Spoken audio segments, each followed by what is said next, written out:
Hey guys, so welcome back to another video. This video is going to be a little bit different. It's going to be me showing you guys around my garage and kind of a little bit more about me. I should have made this video before I started with the Infiniti G35 build series, but I figured we'd just throw it in there for most of you people who are viewing these videos. They're all mostly from Instagram anyway, so I'm sure you guys mostly know all about this stuff as it is. But for those of you who don't, we're going to get to it and show you some of the cars.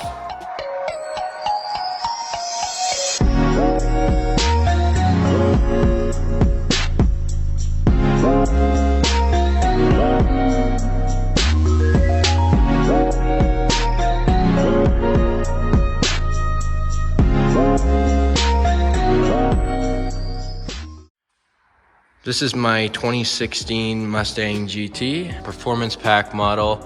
It's got the big brakes on it. There's big Brembos in the front. I've had quite a bit done to this. The front grille, as you can see, has been changed. There's some winglets on the side.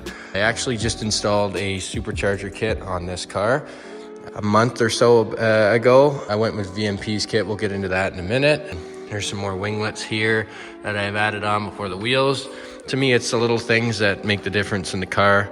I've always wanted one of these cars. These cars have, since the day they came out with the S550 chassis, they just look so sleek. The front ends on them look so mean. And these body lines, the one that carries out to the back here and then carries on past it. The rear end and everything, just everything about this car I've always really liked. So for me to be able to own this car and have it supercharged was one of my biggest goals. The first goal that I had was to actually buy the car. And ever since I bought the car, I've always wanted to supercharge it. So we'll just get into the underneath of the hood here.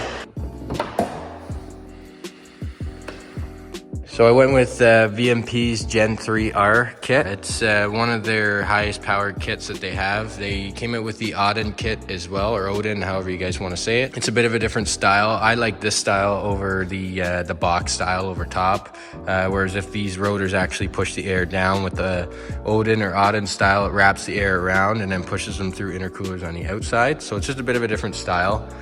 It takes up more of the engine bay, I think, but this one you can actually see the outlines of the rotors, and that's one of the things I like about it. JLT intake, it comes with the kit. Twin jet 69mm throttle body from VMP's there with Ford electronics on the side of it. JLT catch can. Right now I'm actually running an 88mm upper pulley right now. I think it's one step down from their biggest pulley that they have. This car on 88mm pulley with about 11 to 12 pounds of boost makes about 675, 650 to the tire. VMP's had their kits dynoed all the time with those numbers. I'm actually going to take it to get tuned in the springtime when the weather gets a little bit better. We'll take it to the dyno. We'll get everything fine-tuned with it. VMP's got their tuning really good. I've sent them data logs. They've sent them to tune back. I put it in, send them a new data log. You know how it goes with tuning over email.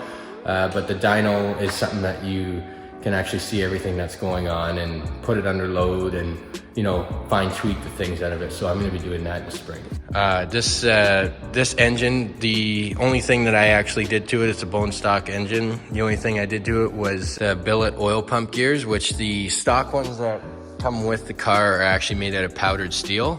And usually you can take a chance with running them with like 600 around there to the tire, but they're very fragile. So that'd be the one thing that, you know, you spend 400 bucks on oil pump gears, they're billet, you don't have to worry about that. You can crank them up to, like, some guys crank these things up to 800 wheel and, you know, it still takes it reliably, which is just absurd. But right now it's running 91 octane, 88mm pulley, and the numbers are between 650 and 675, which is a great street number for this car. Anything more than that, you'd definitely have to get some drag radials and you guys lose grip and everything. But these tires aren't too bad. These are the Nitto NT555 G2s. They work okay. They're good when you put some heat into them. When they're cold, they slip all over the place, but I guess that's pretty much just like any tire.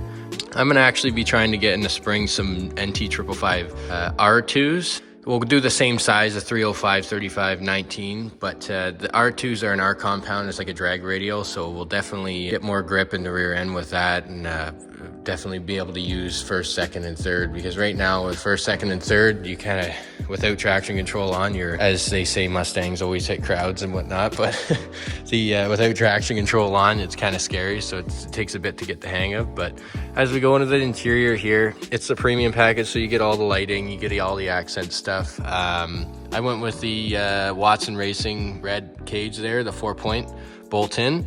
I put this in a month ago now. I went with the Watson Racing rear seat delete kit. Everything's very clean around the cuts. It bolted up really nice. It looks very OEM in there, and it's a nice touch to the interior. Fits perfect back there. You can still get full seat travel. My seat's almost all the way back. I'm about 6'1" or so, and I can comfortably sit back here with the roll bar, not touching the seat either. And there's actually loops back here for your seat belts too as well when you go to get different seats.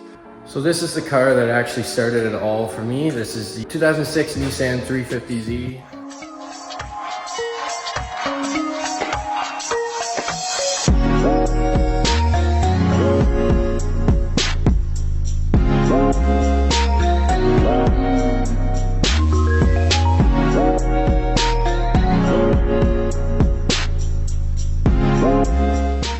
This is actually what started my Instagram. If you guys don't follow me on Instagram, I'll leave a link down below, or however tag it into the video somehow. But yeah, this is what has started the cars for me. I bought this in 2016.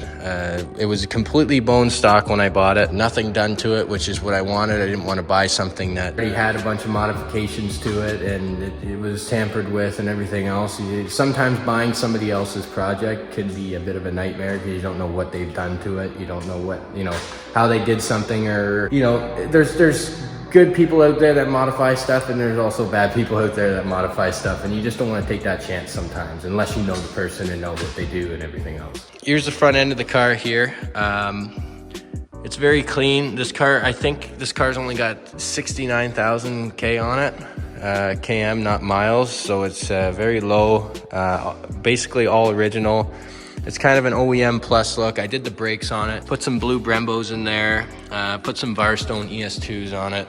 The fitment's perfect on the wheels. They just poke just enough. Got a 19 by 10.5 in the rear, 19 by 9.5 in the front. A positive 12 offset with the front and rear. And as I was saying before with the Mustang, I like the interiors to be like an OEM plus look to them. I don't like to do too much to them. So I just have some gauges here. I have some air fuel ratio and then oil temp in degrees Celsius. So I just keep my interiors pretty well basic inside. I don't like too much going on. I thought about changing out the seats, but then again, I like the power options. All that stuff is kind of nice with the OEM. So the only thing I really changed in here was those gauges and the shift knob. And obviously the radio. That's something that you should do right away too as well. But overall, very clean inside the interior. As you guys all know, the plastic inside the 350Zs, it's like, I don't know what it's made out of, but it scratches really easy. So to find one that hasn't been scratched yet is pretty remarkable, if believe it or not. This is the back of the car.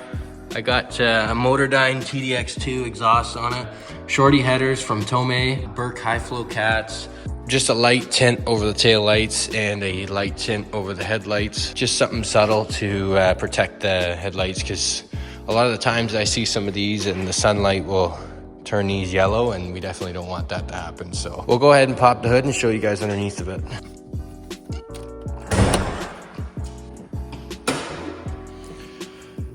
The engine bay in this one, I've always liked the blue color. The racing blue kind of looks really good. I like the red too, but I kind of went with the blue theme with this car. As you can tell, the brakes are blue. All the hoses and everything are blue in here. We got a catch can here. This is my line for my oil temp sensor. Power steering reservoir. I made a vent off to the side. And this is the coolant expansion tank. It's got a Kinetics upper plenum on it. This is actually made out of plastic. The one that comes on these cars is made out of this aluminum stuff here, and it gets really, really hot. Like after a drive, you can't put your hand on it at all, but now that it's plastic, it definitely eliminates the heat soak. But one thing I want to do with this car, and I've always wanted to do with it, I've had my fun with the VQ in it, and there's absolutely nothing wrong with the VQ that's in it right now. but I do want to LS swap this. I want to put an LS3 6.2 liter in it from the Corvettes. That's a very, very common swap that people do. Throw a lumpy cam in it, swap it all over. I think it would be a cool project to do. It all depends on if I can find somebody to buy this engine that's in it.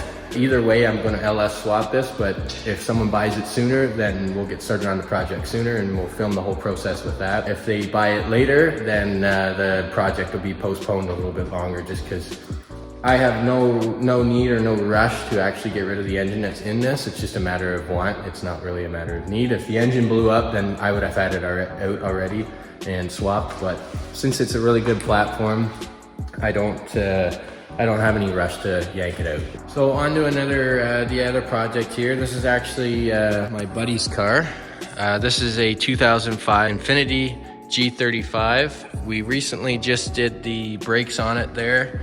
As you can see, there's actually a full video on us doing the front and rear Brembo swap kit and taking off all the old brakes. It's a very clean car. This car only has 50,000 km on it. It's all original when we bought it. The only thing that was done to it was the coilovers. It was one owner. It's kind of unique that we were able to find a one owner car. Usually with cars like these, you either find them with really high mileage or they've been through 4 or 5 owners. And to me, finding a single owner car, it has that something, you know, there's a reason why that guy kept it for this long, and it hasn't been passed around too many people and nobody knows the history on it, sort of thing. So to me, having a single owner car and then you being the second owner is kind of a bonus. Definitely hard to find that. It has a Greddy catback on it right now with a Greddy Y-pipe.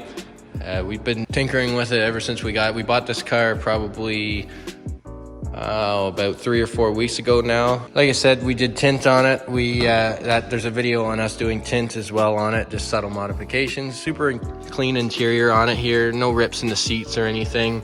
Everything's pretty well stock in here as well. Excellent shape. All the original mats and everything are in it. Obviously has a sunroof. That's kind of a nice thing about Infinitis have over top of these cars here. But I guess if these cars had a sunroof, they're kind of more curved at the top here, so it wouldn't really work out. So I think they kind of deleted that, but these are actually 1.5 feet longer, I believe, or a foot. So they were able to make it work with the sunroof to go back into the roof. And we're gonna buy some wheels for it. We're gonna raise the car up a bit. It's a little bit too low for our liking. Raise it up a bit, get some fitment going, get some fitment like this here. I think we're gonna keep it at this original height that the 350's at. It's practical. You don't scrape on too much stuff going in. You don't want to be scraping on curbs and everything and being worried about it all the time. So we'll raise it up a little bit. So aside from all the cars here and stuff, this is kind of the garage that you'll be mostly seeing the filming and everything through. This is basically my man cave. I hang out in here, make videos, work on cars. A good spot to hang out. Pretty well concludes the video for today, guys. Thanks for watching, and make sure you subscribe. The notifications down below, and we'll talk to you later. Peace.